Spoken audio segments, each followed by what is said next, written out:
Hi guys, welcome to our channel Kanna Bujji official. ఇప్పుడు మనం చేయబోయే recipe veg or non veg బిర్యానీలోకైనా, చపాతీలోకైనా, రోటీలోకైనా, రైస్లోకైనా ఎందులో అయినా టేస్టీగా ఉన్నదాన్ని ఇంకా టేస్టీగా చేసే ముస్లిం స్టైల్ కట్టా చేద్దాం పదండి.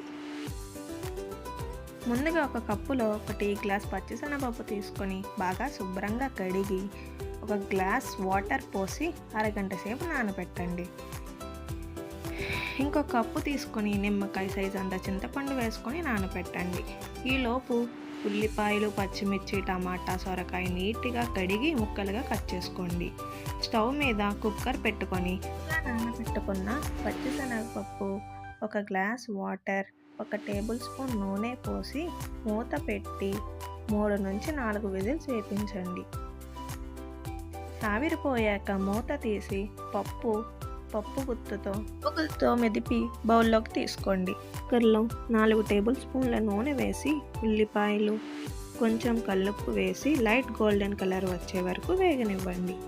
వేగాక పచ్చిమిర్చి, టమాటా, 1/2 టేబుల్ స్పూన్ పసుపు వేసి టమాటాలు మెత్తపడే వరకు వేగనివ్వండి.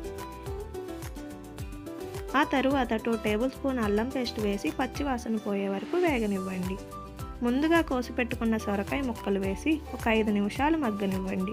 మగ్గాక 2 టేబుల్ స్పూన్ కారం వేసి ఒకసారి కలిపి మెదిపి పెట్టుకున్న పచ్చిశనగపప్పు వేసి కలపండి. ఆ తర్వాత కట్ చేసుకున్న కొంచెం కొత్తిమీరను వేసి చింతపండు గుజ్జును వేసి ఒకసారి కలిపి 1 గ్లాస్ వాటర్ పోయండి. కొత్తిమీర తరుగు వేసి మూత పెట్టి ఒక 3 విజిల్స్ వేపించండి. మధ్యలో కొత్తిమీర వేయడం వల్ల ఫ్లేవర్ చాలా బాగుంటుంది. ఆవిరిపోయాక తీసి ఒకసారి కలిపి సర్వ్ చేసుకోండి. అండి, ముస్లిం స్టైల్ కట్టా రెడీ అయిపోయింది. తింటుంటే బిర్యానీని మరిపించే అంత టేస్ట్ వస్తుందండి. నేను చెప్పడం కాదు, కానీ మీరు కూడా ట్రై చేసి కామెంట్ సెక్షన్లో కామెంట్ చేయండి. ఈ వీడియో కానీ మీకు నచ్చినట్లయితే లైక్ చేయండి, షేర్ చేయండి, కామెంట్ చేయండి అండ్ సబ్స్క్రైబ్ చేయడం మర్చిపోకండి.